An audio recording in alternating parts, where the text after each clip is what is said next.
ไม่แลมสบายดียามเศร้าเศร้าเด้อพี่น้องกับบ่เศร้าปันใดสวยเติบ เมื่อนี้เขาหิย่างไปทางบ้านตรงขามให้ถามนะไปสีสว่างถามบ่เห็นอยู่ในกอไผ่เนี่ยบ่เห็น เจ้าถามสิไปสีสว่างเด้อพี่น้องหันอยู่ทางนี้แพนด้าไปกับแพนด้าพี่น้องเขาจะไปเยี่ยมลุงเลือดเนาะพี่น้องเนาะได้ข่าวเราบ่สบายอันลุงเลือดโมแมนลุงเลือดของน้องแพนแต่ว่าเป็นอ้ายของสาวบ้านนานะพี่น้องอันเพิ่นบ่ค่อยสบายก็เลยไปเยี่ยมเพิ่นตอนนี้นะไปกับแพนด้าแต่ว่าไม่ใหญ่นะล่วงหนาไปแล้วจักว่าสิมาหรือบ่จัก ไม่ใหญ่ล่วงหนาไปก่อนแต่เช้าเลยลูกไส้กกของเราเนาะลูกไส้กกของแม่ใหญ่เราไปแล้วไม่ใหญ่นะไปแต่เช้าเขาว่าทันกินมีแห้งอย่างมา โอ้ยเป็นยังคืออย่างเพื่อนด่า ไกลเติบเลยพี่น้องประมาณ3 กิโล2-3 กิโลเนี่ยเป็นยังคืออย่างเป็นมาเราประจักคุณ สาวบ้านนาขี่รถบ่เป็นเด้อพี่น้องบ่ตั้งเท้าไปยังคืออย่าง ขี่เป็นอยู่แต่ครับบ่เป็นขี่เป็นอยู่พี่น้องแต่ครับบ่เป็น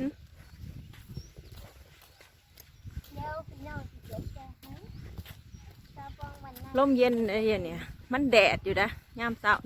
แต่ว่าลมเย็นอากาศเย็นประมาณ18 องศาพี่น้องเฮ้ยเป็นยามกลางเว้นกับสิฮอดแน่เนาะ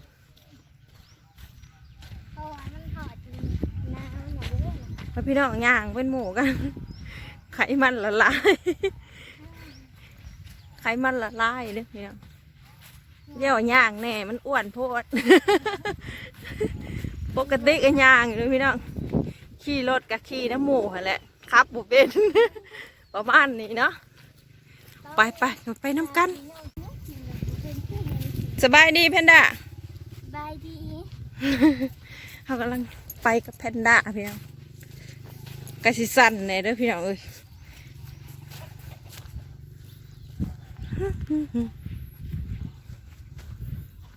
โอ้ยน้องสะบนผมเคยไพ่มา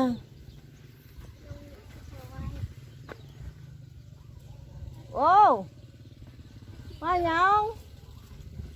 เพื่อเอารถนี่ห่างไปเนาะ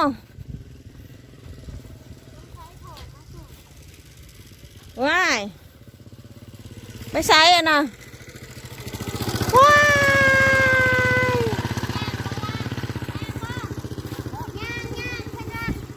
โอ้ยยางไว้ยังไปน้ำพอนั่นแล้วไม่ต้องยาง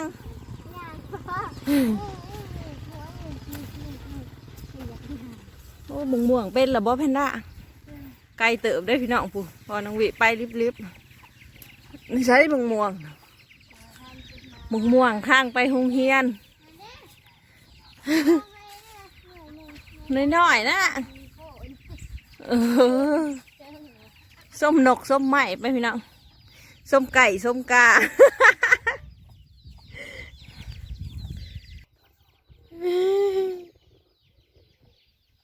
บ่อนทางย่างไปโรงเรียนตอนยังน้อยพี่น้องโรงเรียนบ้านสีสว่างใต้นะ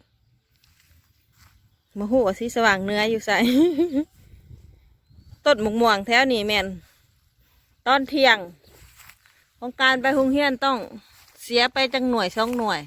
เพราะว่าสิโดนหนักเฮียน สอยไปกิน ตอนนี้พ่อท่านเป็นหมากพี่น้องกำลังจ่อดอกกำลังจ่อหมากน้อยๆซ้ำได้นี่นะนี่น้อยๆ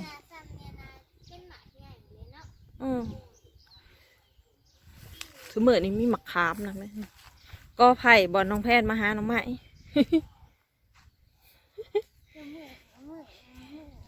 แพนด้านี่ย่างไปโรงเรียนคู่มือพี่น้อง คือกันกับแม่ป้องตะกี้เห็นแหละแพนด้าเอ้ยย่างไปคู่มือคือกันย่างตั้งแต่ปหนึ่งจนหอดมสาม อย่างตั้งแต่วันหนึ่งวันซ้อนกับขี่รถแน่ แพนด้าขี่รถถีบเป็นนะพี่น้องตะกี้นะสาวบ้านหน้าน่ะรถถีบกับขี่บ่เป็นพี่น้อง ขี่รถ ตั้งแต่ปหนึ่งอุ้ย ขี่ พักอีหุ่มได้นี่แพนด้าพักอีหุ่มหวยนี่พี่น้องพักอีหุ่มป่าต้นย้ายใหญ่หูปาดหมากดกได้แพนด้าหูเห็นบ่พี่น้องหมากเต็มต้นเลย ตัวแดงๆไปแล้วกับตีนเลย พักอีหุ่มอันนี้นะกินแซ่บหนึ่งแซ่บหูหมากเต็มต้นเลยแพนด้า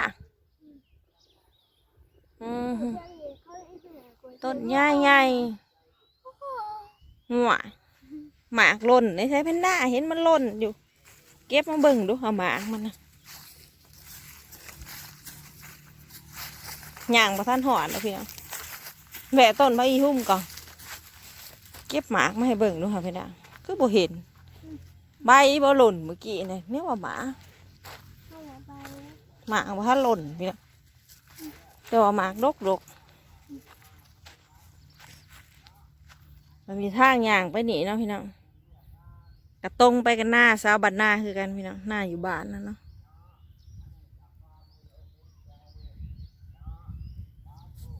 ชงหน้าผู้พี่น้องปลายทางเขายังอยู่พูนนะพี่น้องเอ้ยไปเป็นหน้าเขาลุยกันต่อย่างลุยกันต่อมาเยี่ยมอ้ายเพิ่นเพราะว่า อีกจังหน่อยสาวบ้านนาก็ลงกรุงเทพแล้วพี่น้องพบพอกันอยู่กรุงเทพพุ่นแหละคิดว่า อีกบอกกี่มื้อ ก็ซ้อนนะเท่ากับขี่เลยก็ซ้ำเท่ากับขี่ หัว ก็สี่มาทั้งขี่ทั้งอย่าง เหล่าความหลังเนาะพี่น้องแพนด้ายังได้ขี่รถแม่ป้องหัดย่างกับย่าง ไปขี่จักรยานเป็นตอนขึ้นม.3พี่น้องจนปีสุดท้ายแล้วปีก็ออกโรงเรียนเลยหลังจากหันก็ลงไปทำงานกรุงเทพ10 กว่าปีที่แล้วแล้วพี่น้องเอ้ยจนเท่าทุกมื้อนี่ขึ้นมาพักแก๊กน้อยแล้วก็สิลงกรุงเทพต่อแล้วพี่น้องเป็นกำลังใจให้ในเด้อ เท่านั้นอย่าง ตอนนี้เขาก็ย่างมาแบบ บริถือยังแต่หอบเนาะแพนด้าอันนี้เฮือนผู้ใดแพนด้า อันนี้นำเพื่อนอันน่ะเพื่อนไปว่าเพื่อน ไก่จีห่ออัดแล้วพี่น้อง ดอก ปลายทางของเขาอยู่ข้างหน้าพุ่นแหละ ดอกตัง ต้นสังดอกสังแก่เบิดแล้ว ดอกตังมองมี นันแมนของเฮียนแพนด้าพี่น้องพูนอยู่ในดงพุ่นละงัวเขาของเฮียนแพนด้าเมื่อนี้วันอาทิตย์เนาะพี่น้องมาหมักตาลลายแทแพนด้าของเฮียน ไปใส่สิไปใส่คือบุไป เดี๋ยวไปได้ไม่คู่เลยค่ะ แม่นป่ะ นิดหนึ่ง ทิศหนึ่งปิดเทอมนะพี่น้องช่วงนี้ปิดเทอมผางเฮียนที่หนึ่ง ดอกไม้ไผ่ ดอกไม้ปะติ๊กไปเห็ดของเราปะติ๊กเราปลูกดอกไม้อยู่หน้าบ้านงามเลย ดอกแดงนี่แล้วเขามาจากเพื่อนมีของมือนะ เจะคล้าของเฮือนนี่งามพี่น้องเอ้ยดอกไม้งามสุดทางไปเอาเขาในหัว น่ะคือดอกเข็มหนึ่ง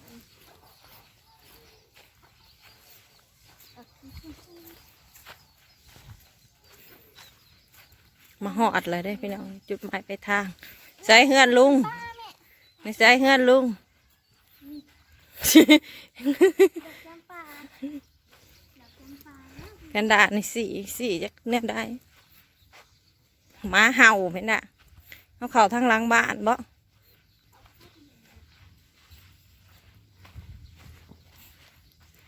โอ้ข้างปูมีไงนางไม่เชื่ออยู่เชื่อฮิตอีเชื่อหัวคือนางโตดโปดอยู่ผู้เด้ออายเฮา ไปสัมภาษณ์กันย่างไปสัมภาษณ์กัน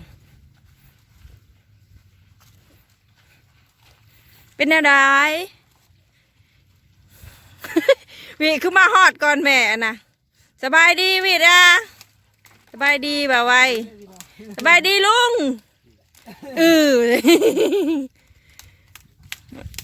เป็นอะไรบ่สบาย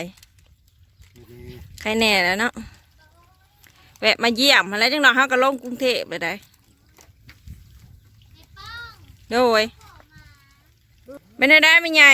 โอ้ไม่ใหญ่มาแต่เช้าๆพี่น้องตอนนี้หิวข่าวย่างกินหรือบ่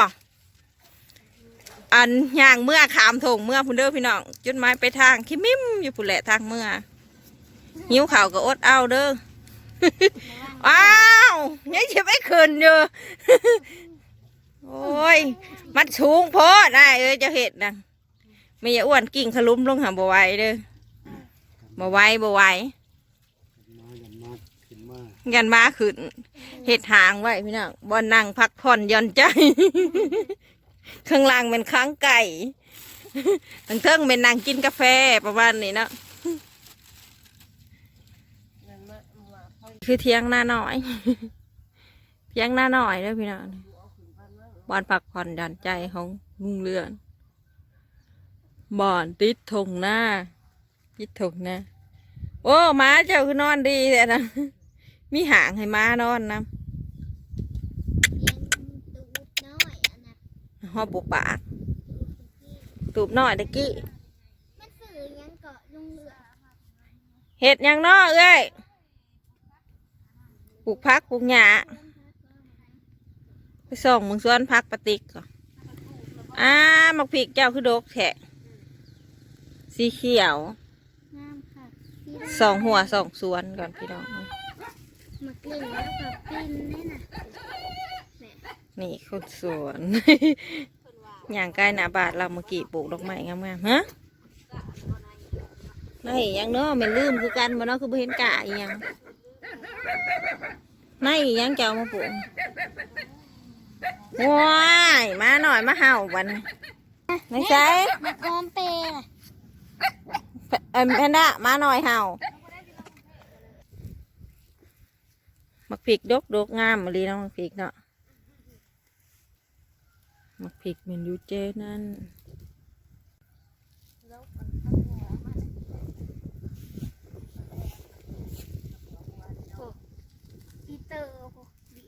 ตอนนี้วิลดาไปสำรวจหัวสวนน่ะเขาไปย่างนะวิ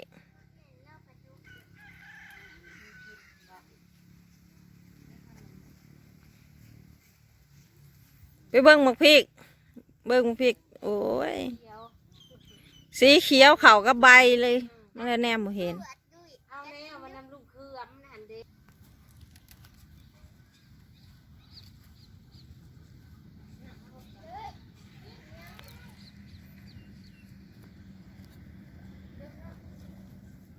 มาใหญ่มาเยี่ยมลูกชายนะพี่น้องไปย่างดูหันแม่สิทายเบิ่งกันนะนี่ทายกระท่อมน้อยกระเด็กน้อยเด็กหน่อยอยากมานำบริเวณเฮือนลุง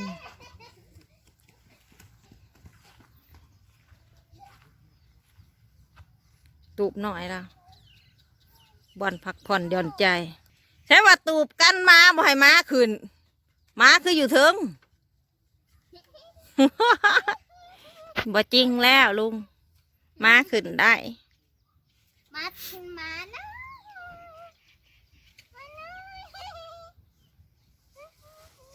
นี่ก็กินยารักษาอยู่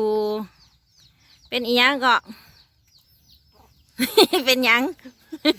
งป่วยนะ คนไข้อายกล่องอย่างตับอักเสบตับอ่อนแอบ่ค่อยแข็งแห้งเนาะอันก็สิเป็นหย่อนกะเห็ดเวียกนักเอาวิตกเด้อวิเฮ้ยตับอ่อนแอตับอักเสบเพิ่นว่าเห็ดเวียกนักเกินไปนั่นแหละคันแม่นกันเนาะเหนียวเหลืองสบายดีบ่ได้ยินได้อันนั้นบ่ได้ยินเห็นยิบใจซื่อๆคนบ่ได้ยิน พี่นางเนาะ ปิ้งปิ้งมากิน ตามภาษาบ้านนอกบ้านหน้าเฮาแหละเฮ็ดเวียกก็สินึกก็สินักแน่เนาะ ตามภาษาเฮ็ดเวียกกันนักแน่บ่แม่นนักแน่หรอกเพียงนักห้วยเพนด้ามานั่งบังลุงกำลังถ่ายลุงอยู่ มารถใหญ่กว่าลุงว้ายเบิ่งปลานางได้ปลามาแล้วผมอ้อยก็สิก็นักแหละนักเกินแหละ นอนบ่เคยตัดเหรอเป็นวิทย์ลักษณะวิทย์ นอนลงมาลิกบ่ อาชาวี เล็กนอนนอนนอน เล็กมาโซ่กล้องพี่มาเล็ก นอนลงนอนเศร้าเลย เห็ดหางกันหมาผมนะหางไม้อยู่เทิงน้ำพนว้ายเล็กเอ้ย จะนอน เศร้าแล้วบันนี้ก็กินกับผักพรแน่อย่าเฝ้าไปเฮ็ดงานก็ได้ ยังนั่งนอนกิน ซื้อยังนี่เล็กโอ้เบิ่งมาลุงผู้ใดนั่งนะ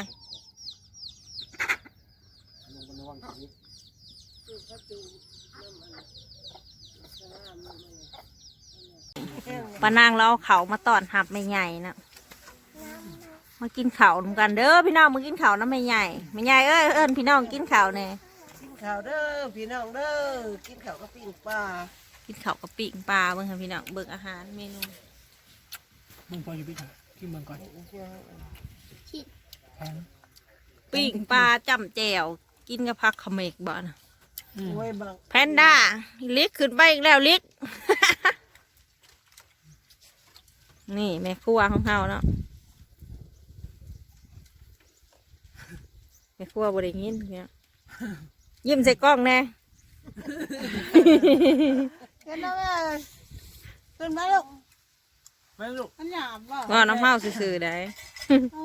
การป้าขับย่างไม่ผ่านอาหารบ่ต้องไปตีของตัวเองอะไร แม่ใหญ่กำลังกินเขาวพี่น้องเอ้ย พี่น้องเอ้ย มาดื้อว่าแซนลุงอ่ะ